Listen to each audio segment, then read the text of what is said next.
We will record and see if we get it. Okay. Yeah, if the painting doesn't turn out, we're gonna abandon the recording, make sure no one knows it ever happened. Yeah, right. Just like any mistakes ever created in our videos, make sure it never happens.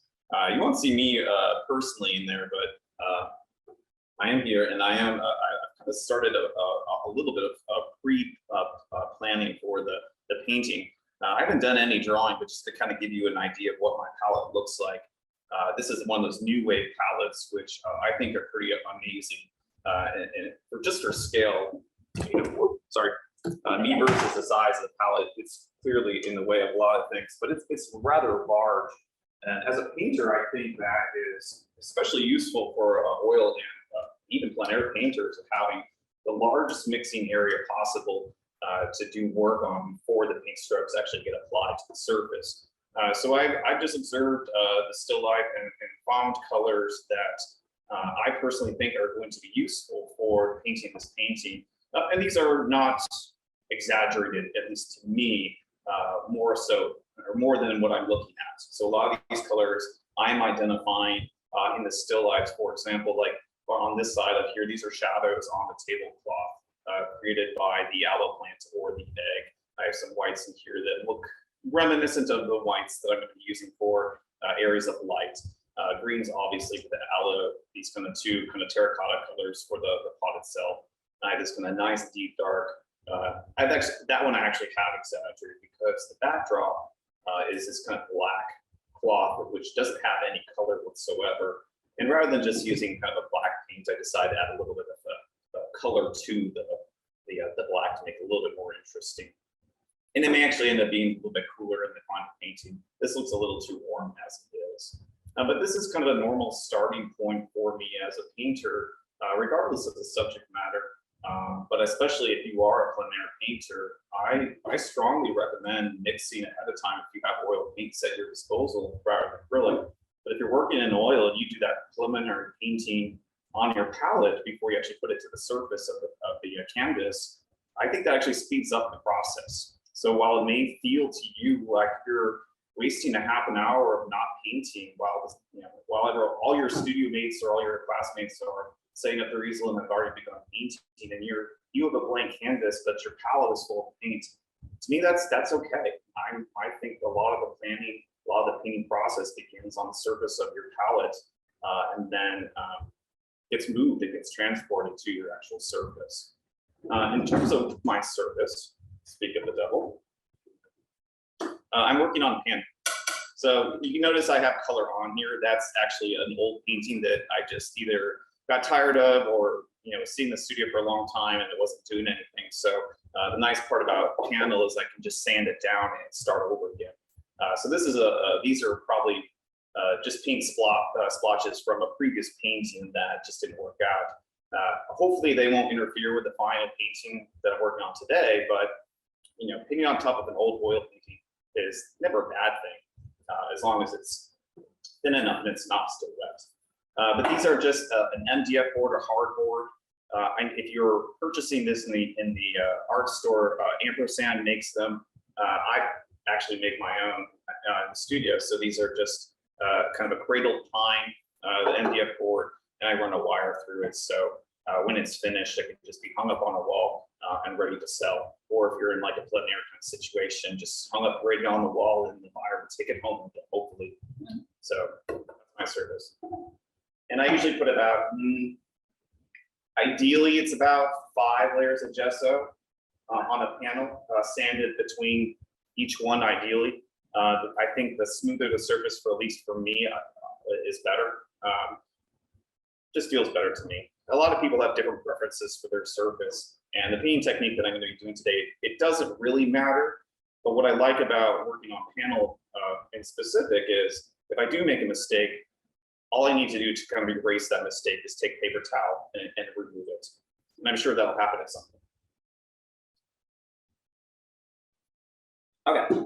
Also, what's kind of different about my setup, at least, is I have attached magnets. See my reflection. Magnets to my palette, so my palette knife is easily at my ready. I also make sure that I have paper towel attached here so I can wipe down the brushes. I notoriously do not wash my brushes. They just sit in a tank of oil when they're not in use. They're suspended, so the brushes are not bent by any stretch. But when I got back from Japan, I painted a painting, and I have not washed these oil brushes since last September. Wow. So people are always like, well, you know, I don't like the solvents in oil painting. Well, neither do I. It's like the most dangerous aspect of oil painting. So, you know, cleaning your brushes is largely the most you are experienced and submitted to these toxic solvents. So if you can avoid that, great. And I think I kind of started doing that when Jackson was born. Wanted to make sure that he wasn't exposed to a lot of solvents. Yeah. And your brushes are clean enough, Jordan, to, you just wipe them with a towel, right? When Yeah. you take them out. Yeah. Yeah, I mean, sometimes they'll have a little bit of the residual painting from before, but I think I can clean the brushes with the oil before I start painting. And I have a horrible habit, but it does work for me, of cleaning my brushes with paint. So what that means is if I'm transitioning from one color on my palette to another, I'll kind of clean my brush with like white paint, for instance. If I'm going from this color to that color, I'll just take white paint and clean it off to the side, and then it will be closer to that color. I don't advise it, but it does speed up the process really quickly. Jordan, when you say in oil, what kind of oil? Right. Is it Oh, called- sorry. The oil I'm using to clean my brushes with is the same that I suspend the brushes in, so I don't have to clean them. Oh, And anything that is like a poppy seed, safflower oil, takes those take forever to dry, and those are going to be your best bets to suspend your brush oil. Household oils. Okay. Well, I buy mine from the art store. Yeah, I just think that if I'm going to have residual oil on the end of my brush, I want it to be archival. And a lot of those oils that you would use in salad dressing, for instance, have the fats for health reasons. And for art stores, they remove those fats so they're not going to rot on your canvas. So I actually buy those oils, you know, from, I think Holbein does a lot of large containers of safflower oil. I was lucky enough to find poppy oil in Japan, so I cleaned my brush I cleaned my brushes once in Japan over a 3-year time, and that oil was still like exactly the same as when I first bought it when I had to dispose of it. But yeah, poppy oil is just amazing. Yeah, poppy seed oil. Any other questions at this point before I start? All right, cool. The name of the game for this, at least for me today, is going to be speed. So I'm really not even going to bother drawing a whole lot. And if I am going to be drawing, I'll be drawing with the color that I need to actually be in that location. So my brushes, I have a variety. I'll show you what I'm working with. I have some very small brushes. I have some wide brushes. These are all either synthetics or sables. So I have some old sables from probably about 7 or 8 years ago that they were on sale. They were beautiful brushes. I don't think they still make them anymore, but the Creative Mark made some sable brushes for about $10 to $20 each, and I just snagged them up, and they've been great. So that's kind of what I'm working with. I end up using probably the large to the mid brushes for the most part of the painting, and honestly, the smallest brushes that I have in my hand here, they're not going to be probably at all featured today with painting, but we'll see. So let's get started. To kind of get going on here, I hope you can kind of see where my brush is. But I'm looking at kind of the edge of the terracotta pot here. And this is the edge on the left-hand side and at the top here. Now I'm going to grab this kind of beautiful black color that I have pre-mixed. Let me actually add a little bit of blue to it, because the more I stare at it, the more I think it needs to be a cool black rather than a warm black. So I'm going to just go ahead and add some ultramarine to it. Great when you raise your palette, Jordan, if you can. Yeah. I'll remind you every now and then. Yeah, the nice part about the New Week palette is that it doesn't feel odd holding it for a long period of time. That's great. It's pretty lightweight, all things considered. I'm just looking at the outside edge of this kind of terracotta pot. This is like the negative spaces for you guys.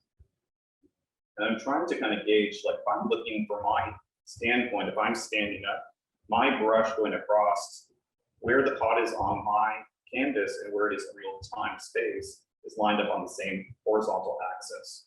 So that when I side measure the height of the terracotta pot, and I side measure on my canvas, they line up on the same horizontal axis. So the bottom of it's probably gonna be back here. It's not very tall pot on my canvas. Let me make it a little bit bigger actually. For everyone, remember that Jordan is very tall, so he's looking at it from above where you are. Yeah. Mess up a little bit more, just so.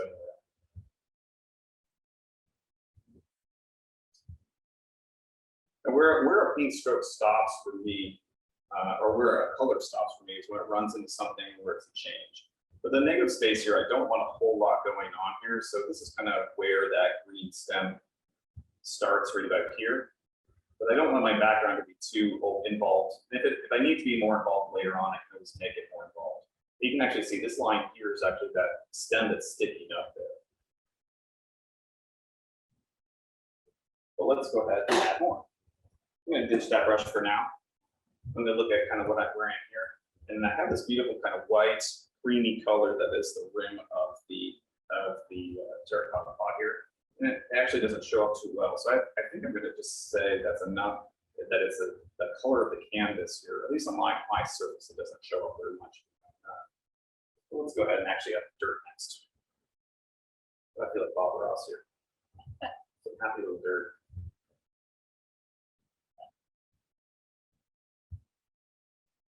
I'd also advise not to drink a whole lot of coffee before you paint, because my hands are very jittery. Really. All right. Make it a little bit of correction of the white below it.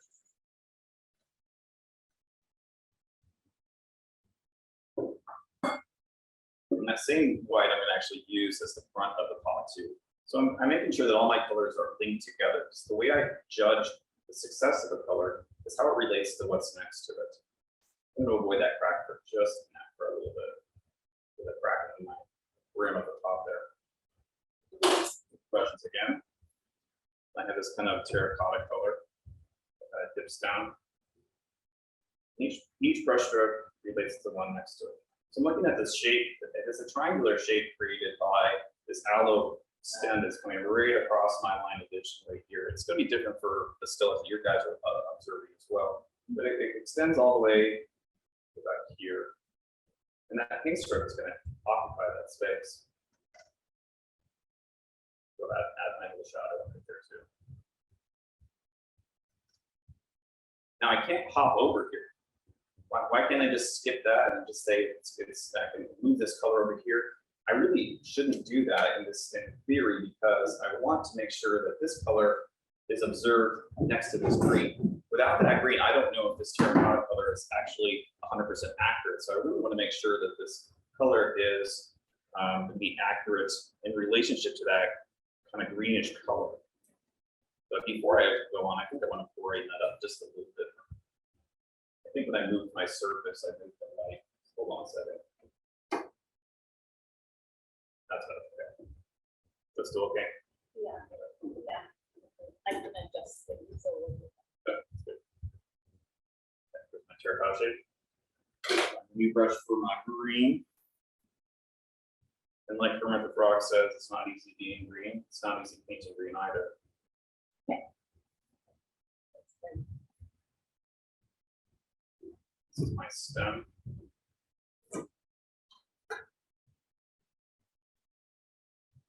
It continues down pretty far, but I just really wanted to relate to the terracotta color.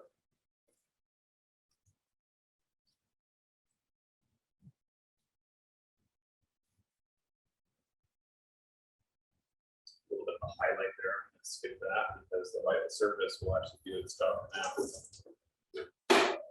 Now that I have that green, go ahead and move to the other side. Here's that same terracotta color.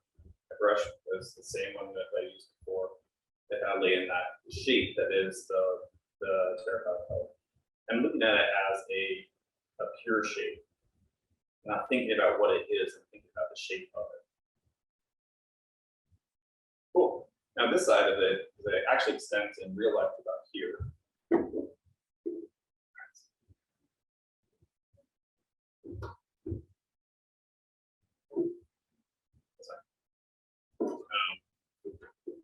gonna be the darker value. So I'm gonna actually grab my color, grab it when I pre-mix, see if it's gonna work out. So the shadow color comes down the side. Hopefully it reads for you guys as a darker color.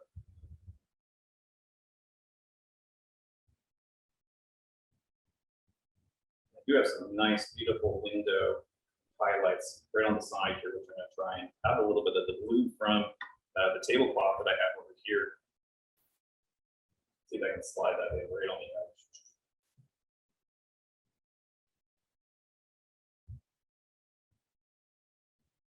So far, so good.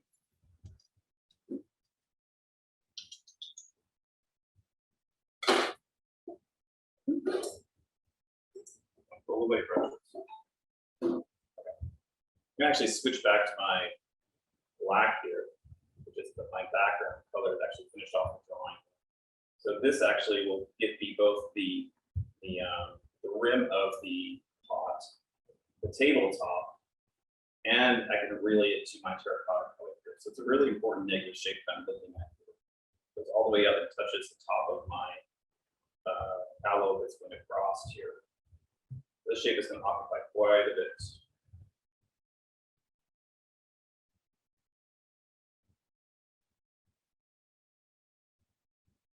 like puzzle pieces, right? Now I can still change this. It does look a little warm. I'm actually at pure ultramarine right into that. But I don't like it. It's purple, not blue. I can either go to this screen here, which is going to be the aloe plant, or I can start laying down some of the shadow colors here on the table. I'll go with the shadow colors. So pre-mixed on my palette here, I did some pre-mixing earlier, and I have this kind of pretty vibrant blue that I'm going to work with. I'm going to see if it works for the painting. Typically, if the color doesn't feel right, once I lay it down, I try and change it. I don't let it sit there for too long. It's going to affect a lot of things in the painting. And that color actually shifts quite a bit. This is a little bit too dark for that location. It's actually closer to right where the pot, where I have like a split shadow, so the shadow has two different values. So it belongs here, but it doesn't belong up here. So I'm going to actually take kind of the version that I have right next to it. You can kind of see I have two versions of that color. I'm going to see if I can kind of find what I did to that color, which is a little bit of gray actually, and add that directly into that color that I had before. If that doesn't work, I would just remove the color with a paper towel and start over again.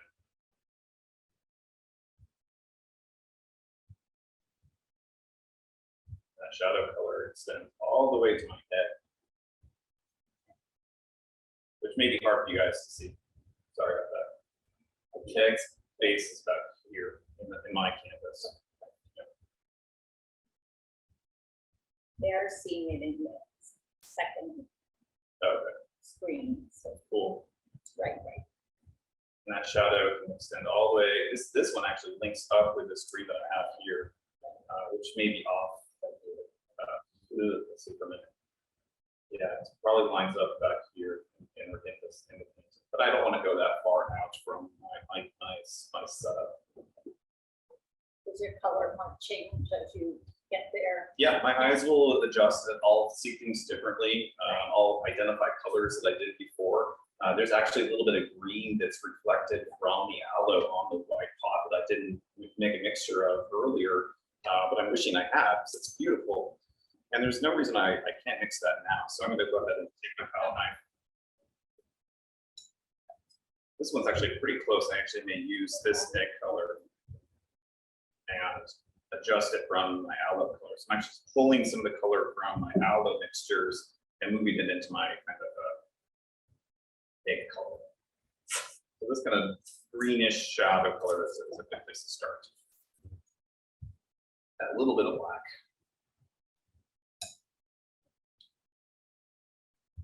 Get a little bit of cerulean.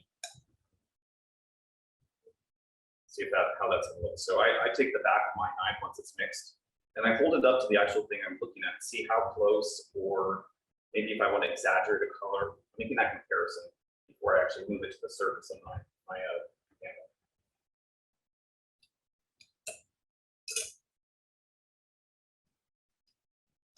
So here's a good way of cleaning my brush going from one color to another. This is actually my background brush, but I want the size of it because I like the size. And because I'm a bad instructor when I say do as I say, not as I do, I'm cleaning my brush with white paint. It moves it closer to the color that I want. And it had that Don't do very that. dark background color. Yeah, I'm just being, and I can go back to the black pretty easily too. But I also hold my brush a little bit differently. Typically painters, when they paint, they're pushing the brush bristle down on the surface and giving it a lot of pressure, and that creates that paint stroke. I typically hold it sideways and I set the paint on the surface. So in Alla Prima, if I don't want that transparency to work out, if I don't want it to come through in the painting, then I have to have a denser paint of that transparency. So I set the paint on there, I don't paint it on there. Yeah, I think that's a nice color. There's a bit of a shadow on that rim, so I'm going to go ahead and add that highlight actually to separate that out. It'll probably show up. 1 second. Once there's light on this. But I can actually hold you. Oh, that's wonderful. So here's where I am right about now. So I don't know if you guys can see the kind of greenish color on the white, but that's what it looks like. If you'd like, you can take a screenshot too. Or not.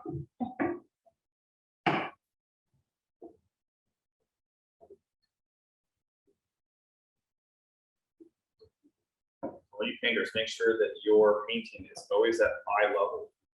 Not below, not too high, not too low, but right around your eye level. I think that's an important practice to have. Okay, so back to my tablecloth here. That kind of color that I have here, which is, let's see if I can show you, kind of a eggy blue, kind of white. It's not white, even though this tablecloth is whitish gray, but it's kind of a muted one. And what I want to do is actually paint around the egg, which is going to occupy the space right here. So I have this kind of nice dialogue between the two objects here. But I'm using this color to kind of carve out. There's that residual before.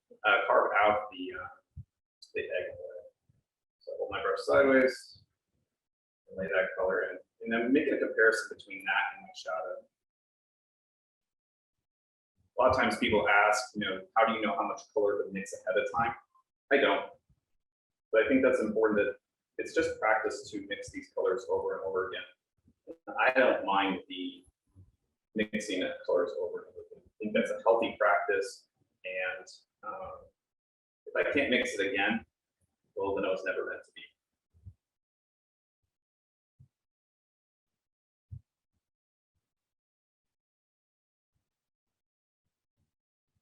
So top of my eggs back here.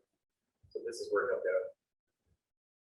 Looking at that little shape between the back of the table and the top of the egg. That's what I'm carving out. Now I'm looking at the shape between the shadows from the aloe plant side of the egg, and I'm trying to match that shape with a brush stroke. That's like.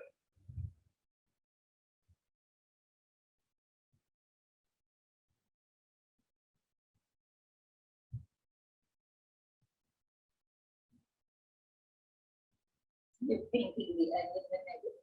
Yep, this is where the egg will go, but I haven't painted any paint for the egg. It's just the table surface that I have it on. But just to make sure that I'm on the right path, I'm going to pop over to the other side here of the terracotta pot. There's a shadow that's very, very faint, but it's basically created by probably the windows actually and the terracotta pot. So it's actually kind of a warmth to it. That, again, one of those things that you just find as you're painting, that maybe ahead of time you didn't see it right off the bat, but as the paint progresses, you do notice it. So I'm going to add a little bit of warmth to that shadow, that side here. And it goes all the way down to the aloe branch that started. But on either side of it, it's the color that I used over here. I'll refresh my glue.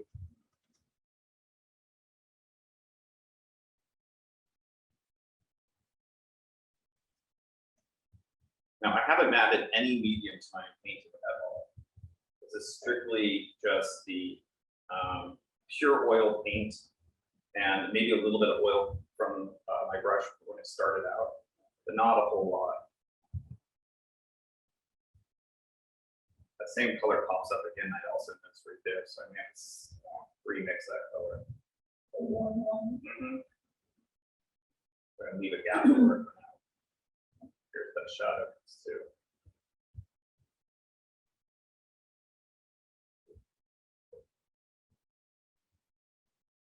I mean, Alla Prima, Jordan, we usually not draw and just start with the paint. It depends on how complex the subject matter is. If I'm dealing with a really complex subject, you know, architecture, for instance, I find it sometimes is beneficial to go ahead and do some sketching, do some drawing, the place where things go. This is a pretty, not too complicated still life. So I don't mind just jumping right into it, hoping for the best.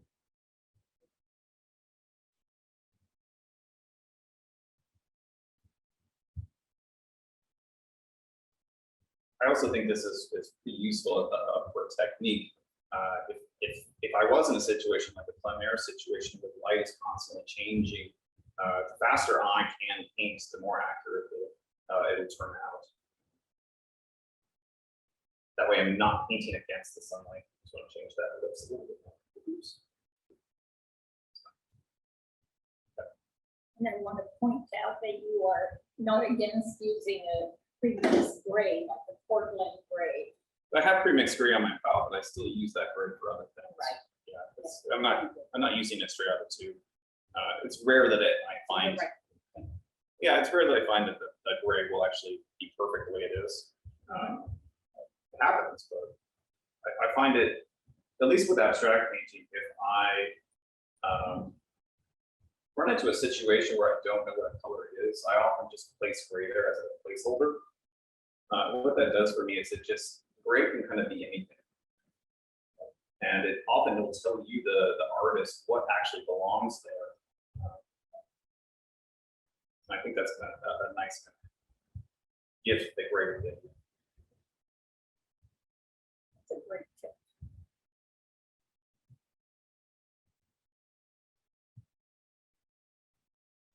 Great one, not a great one. Allo, kind of the exciting part of the painting, and the reason why I did this painting, like shape, form. I don't think I need to have a whole lot of volume quite yet. It may end up being just fine as a purely flat shaped painting, but we'll see. Two different strands here, so I may need my dark color again, separate the two right here. Because the gap between these two guys is this black color. But I do want this color to go off out. This weird paley yellow color. And the one that's coming forward is a little bit more green. And it actually comes out the bottom, probably right in the corner. So I'm actually going to stop painting the aloe because I really don't want it ending in the corner of my panel here. That's kind of a composition disaster. So be aware. That will be a nice shot of this going forward.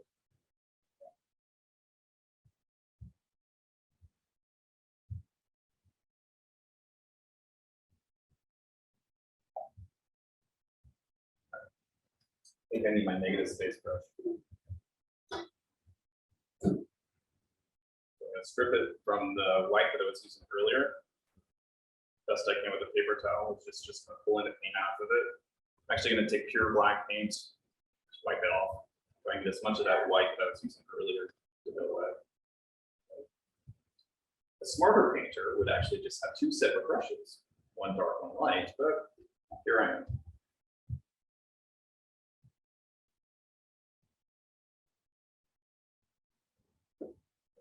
Go back, carve out that negative shape.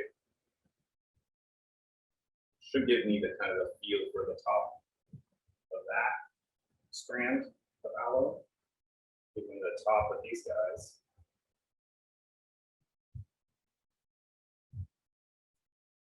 And also the separation as well.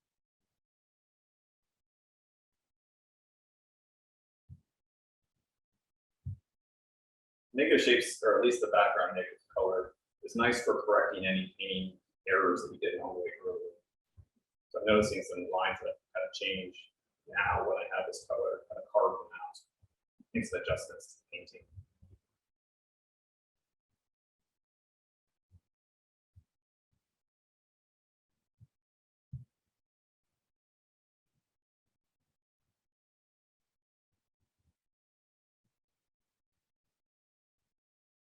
I'm hesitant to just fill in this whole corner because I do like unfinished look to the painting. And if I have it finished everywhere around in the corners, it does kind of make it more to more in the family of a paint that needs to be filled in rather than just left unfinished.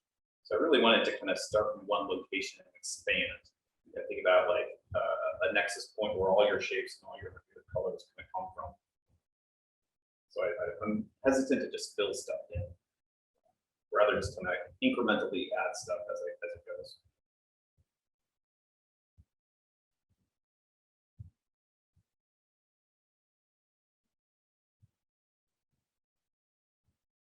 All right, time for the egg.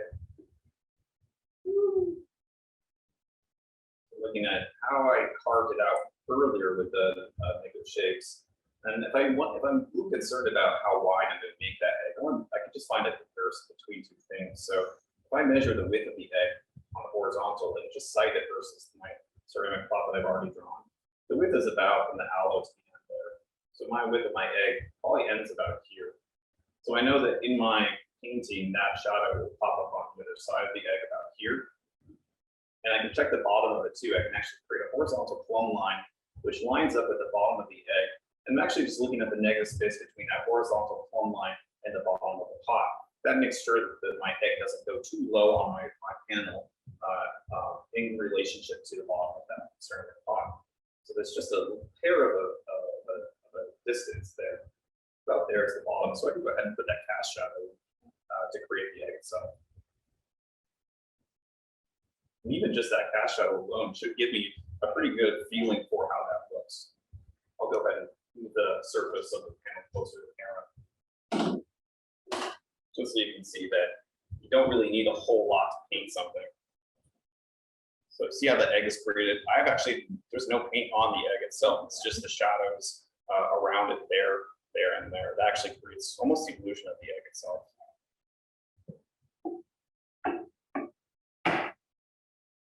Goes to show you it's not what you paint, it's what you don't paint. It's like jazz. It's such an important message that it's hard to keep absorbing. Like, the more we absorb it, the better. Well, I think there's a natural tendency to fill a surface and make sure that everything's there, do your checklist and so forth. And honestly, like if you look at some of those Hugo paintings or like Matisse paintings, there's not a whole lot that you need to make a good painting. You just need a few well-placed color strokes, and then do it. Let's go ahead and get that table edge. That's way too dark. That's a good example of why we use panel, is I can just take that color and just remove it with my paper towel. And it's basically gone. Go ahead and move it forward a little bit.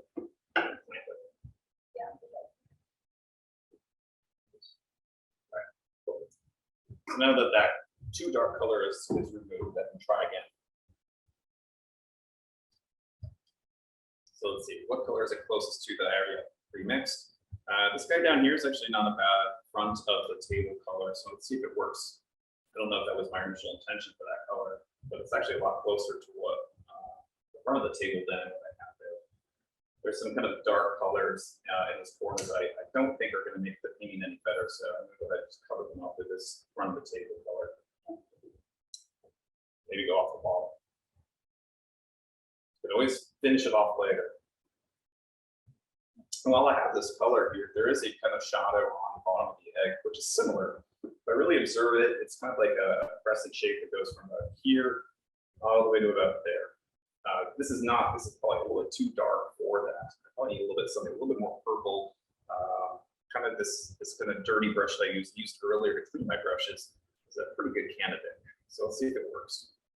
We actually add a little bit of magenta to it just to kind of give it a little bit more vibrance. see. But if it doesn't work, I can always remove it. Try again.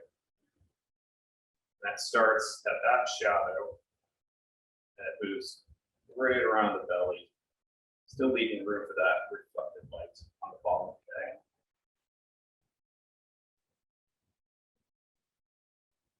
I'm going to pop up on the other side here. So I'm going to go back to my bluish kind of color, which is my tablecloth, and keep the rest of the egg. Here's where it runs into the aloe. That shape curls all the way around.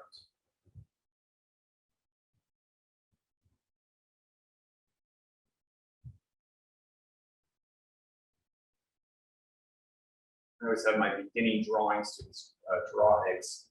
They're one of the most difficult things to draw in art. Painting as well. I'll throw painting there as well. And the reason why that is just such a recognizable shape, and it's slightly off. The viewer will know. Warm up this area a little bit. I just feel like it needs to be warmer. It's coming forward, so anytime you have something you want to come forward, adding warmer temperatures to it will help. So even though this is a little bit more, no, it is pretty warm there. It's cooler, it's warmer than the back here, visually. So I'm going to apply that and maybe go off the page here, just because I had some residual painting from the previous one that was just interfering. So I have to remove it. That gives me the, I'd say the top two. My brush, I do want some color here, because I still have some scratches in the surface of my panel that I think adding a little bit of maybe a kind of pinkish color, really, really white pink. So I'm going to actually take pure white paint, add a little orange to it. See how where the tipping point is, where it actually looks less like creamsicle, but more like light on an egg. See if it works. Hold your breath. It may not show up on your painting or on your camera.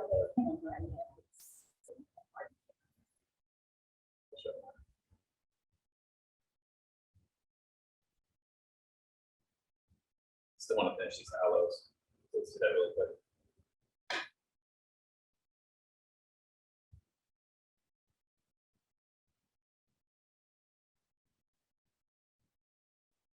These guys can go off the page. I don't mind that.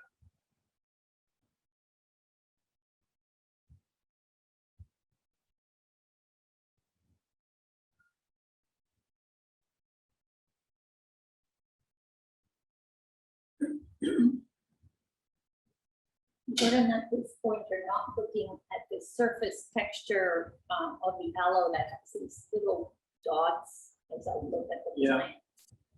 It doesn't bother me that they're not there. Right. Okay. When kind of a cardinal rule for me is that do I see it when I squint? If I don't see it when I squint, then it's not really critical to the success of the painting, in my opinion. It might be like the fun stuff to do, it's like the, Right. But I don't think it's going to make the painting any better if I have it. This is really just about the shapes, how things are kind of proposed. If it's interesting to somebody, that's some people may want those, and it's a missed opportunity. But for me, it's not that good. There's kind of one of those situations like everything's there. I have the pot, I have the aloe. There's a few places I could probably re-emphasize some shadows, make it a little bit more intense. Everything's there. Now it's what can I make better? Is there anything to actually improve on this painting before I can let it just be done? Probably a little bit more structure. I lost the edge on the ceramic pot here. I can recreate the highlights on here, so it's a little bit more powerful. So right now, I don't mind this being what it is. I don't mind this being unfinished in the biggest painting. Even down here, I think there's a few places in these shadows that I think it's an opportunity to kind of connect this shadow to that that's that stem of aloe. But for the most part, we're near completion on this, and I'm happy to be done with a few exceptions. Let's start with here. I want that light on this kind of crest of this aloe plant to stand out a little bit more. It's a two-step thing. It's not just adding light to the aloe, because it's greenhouse a little bit lighter than mid-tone, but it's adding kind of these darker colors around it. So I'm actually going to exaggerate that color again, make it a little bit darker near the top of this aloe plant. That should already start to make that color a little bit brighter as a result. Put it on the other side too. Is it that color in real life? Not really. But is it going to make it better to continue? Right. Yeah. Yeah, this stage is kind of about making it better. This may be problematic. I'm actually darken that stem so your eye doesn't go out the top. But we'll see in a minute. If this becomes stronger in light source, it may distract the viewer from going out the top. So we'll see.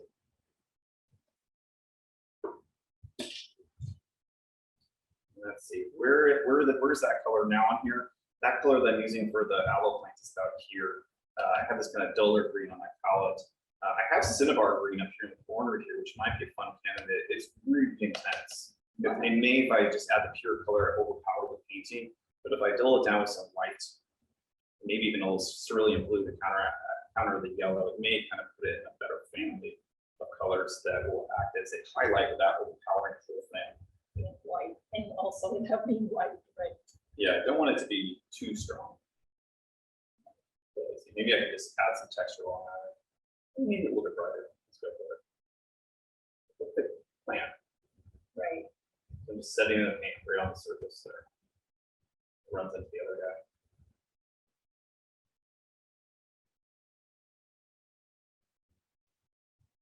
But now I kind of want to make the one below it darker, even though it's not, but just so that that one stem stands out more. But that's a nice. It brings me from the egg area to the pot.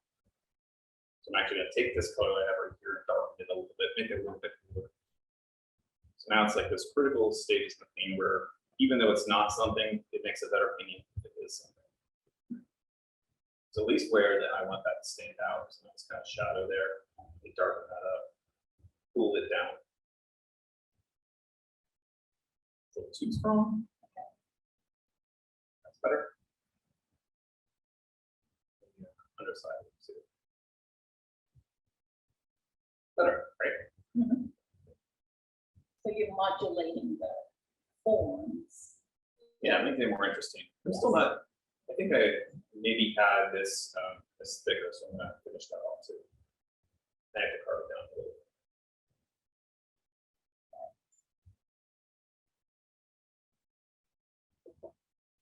Then I'll bridge it from the bottom, chisel it down. So I'm going to grab my black because the drawing is not quite right. So I curve it out rather than moving it. I like that shape better. It's like, hello.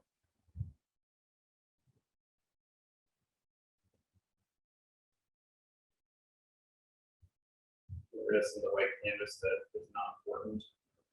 I think I will pull that down and make that duller. So let's do that. It's not in real life, but I'm going to make an executive decision to change the temperature and darken it.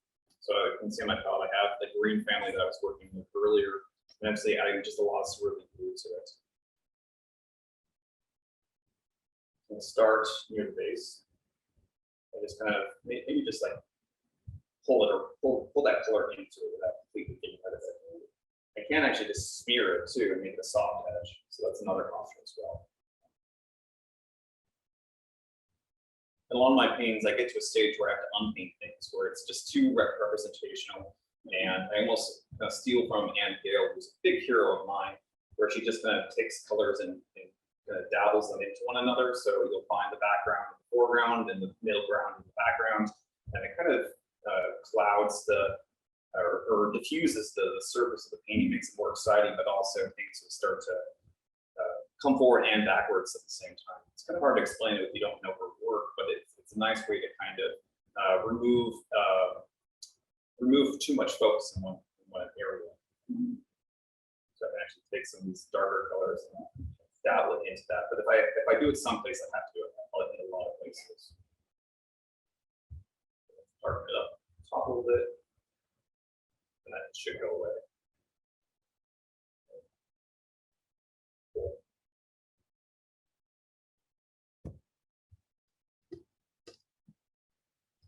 So this warm shadow that I reused right there, it's still somewhere on a brush somewhere. Yeah,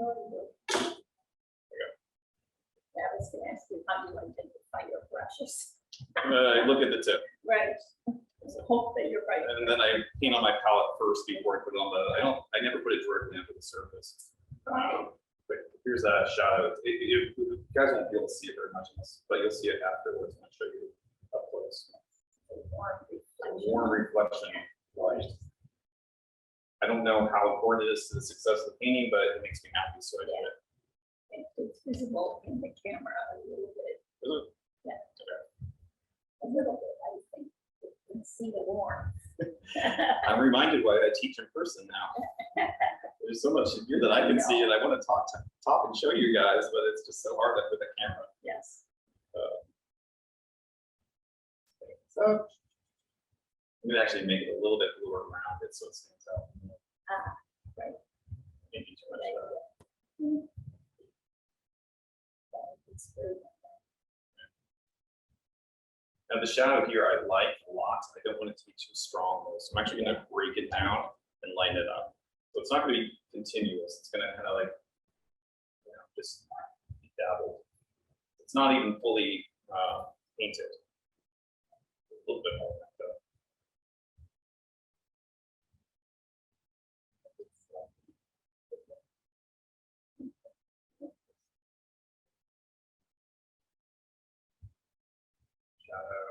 I see how many decisions you're making that are not necessarily what you're seeing directly.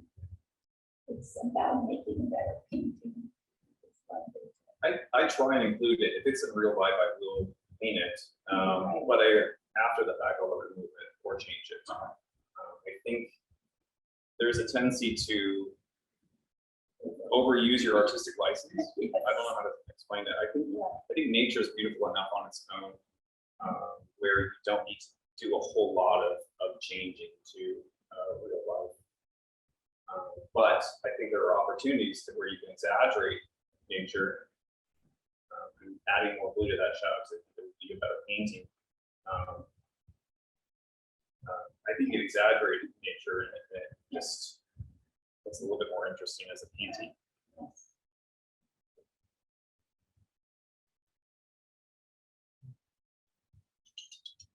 Almost there. Good time. About 10, 5 to 10. I have 5 minutes to do one clean stroke. Yeah. That'll be a good one. Rim. Oh, my, sorry. That's what I'm actually working on. Oh, okay. Yeah, it doesn't look right. I know. Maybe, Yeah. So I tried to paint it with too big of a brush early, right. and I just couldn't get in that space. No.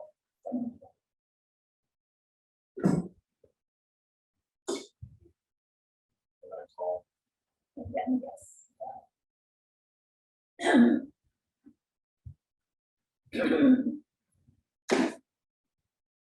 Well, I'm near the completion of the painting, and I'll show it to you in just a second. In the meantime, are there any questions about maybe something I didn't do that you're curious about, or things like that? I'm gonna check the chat too. I see some camera has lost focus. Artist, did you mention? Oh, Ann Gale. The one who smudges or paint. What was her name? Ann Gale. G-A, I think it's G-A. G-A-L-E. Yeah, Ann Gale's Alla Prima hero of mine. I do absolutely adore her paintings. She came and talked when I was in grad school in Indiana. She was actually applying for a job there. In my opinion, I was like, hey, don't come here. She was better off in Washington State, or at University of Washington.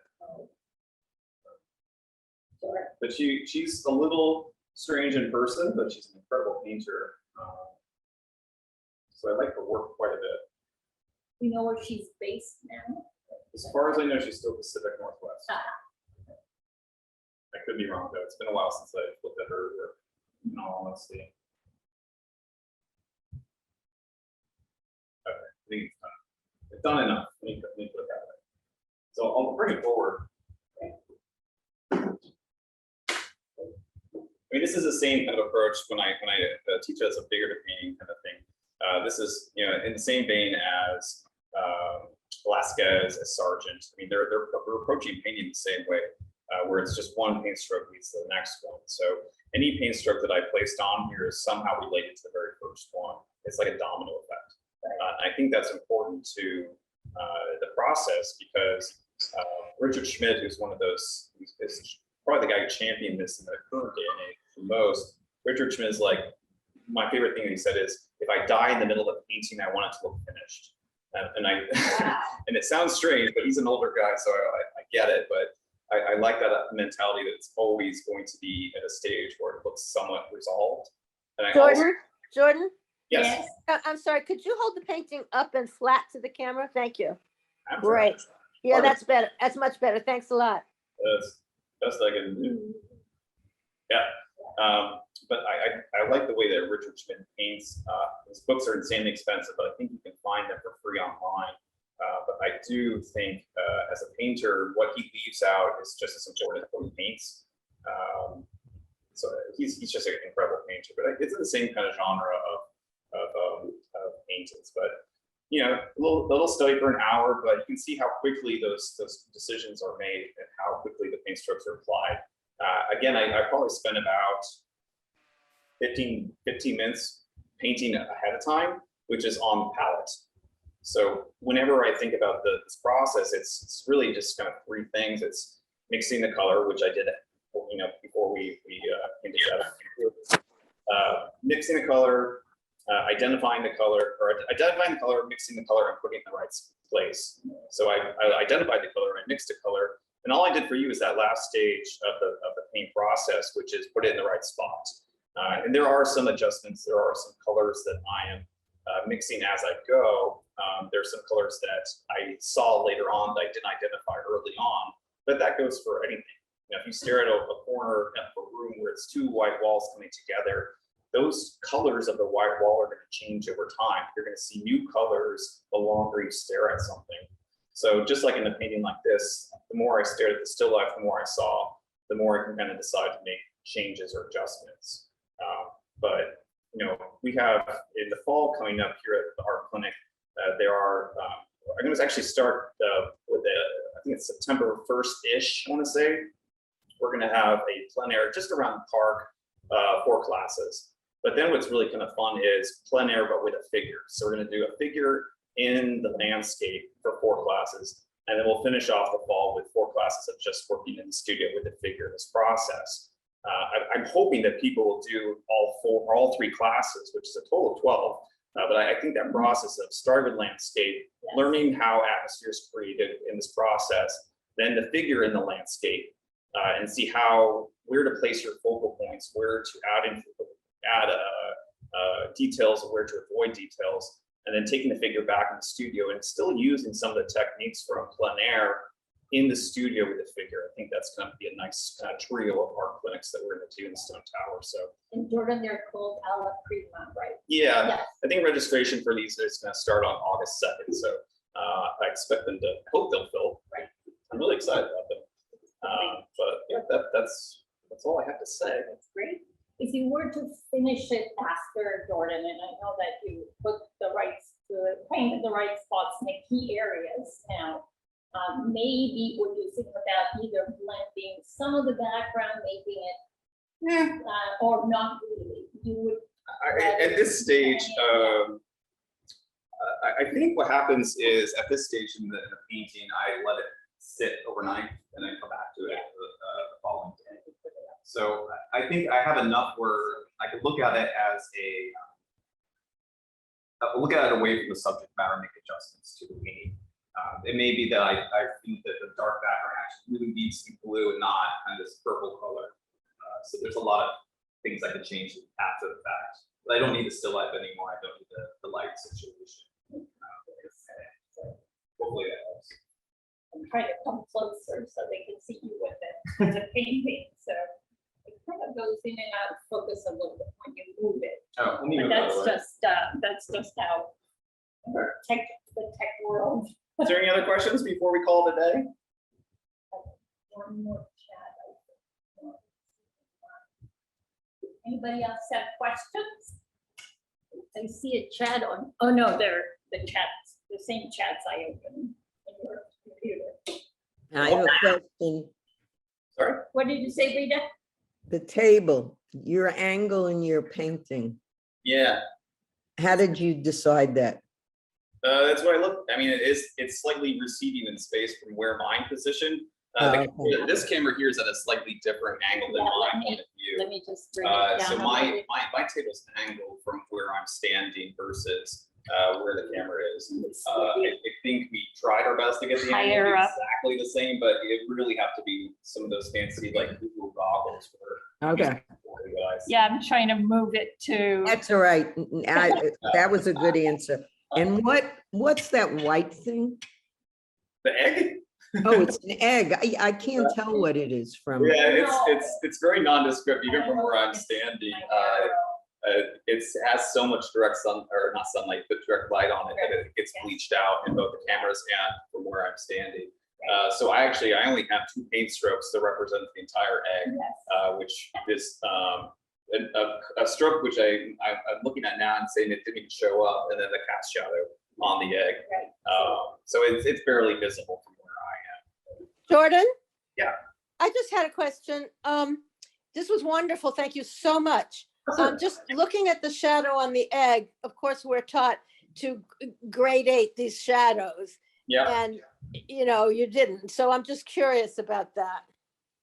I mean, I definitely could. I I think it's just a matter of like how much is needed to make it turn.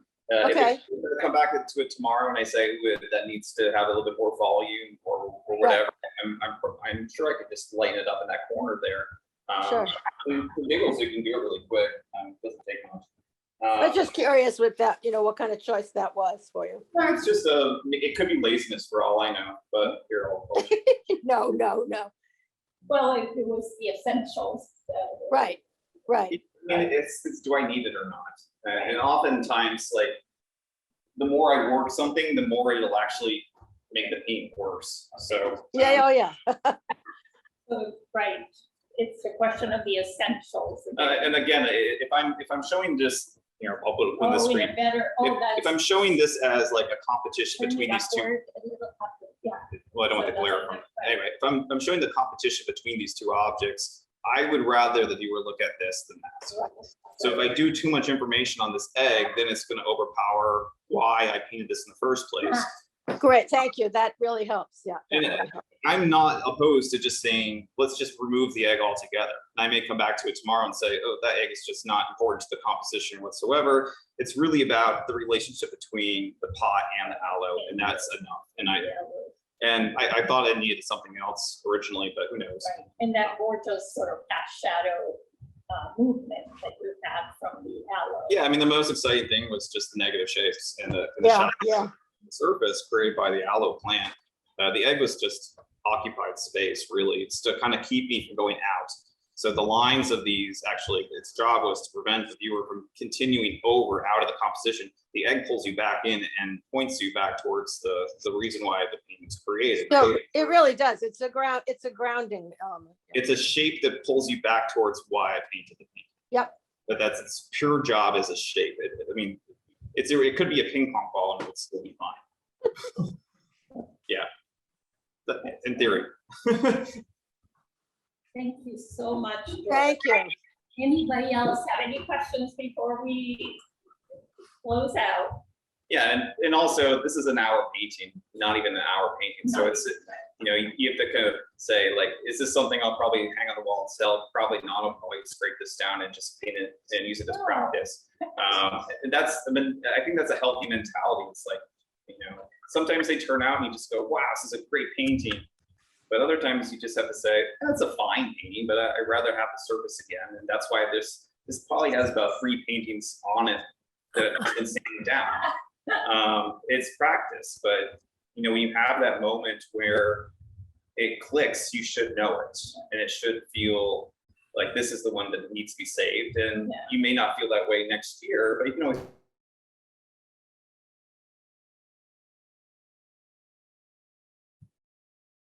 Go.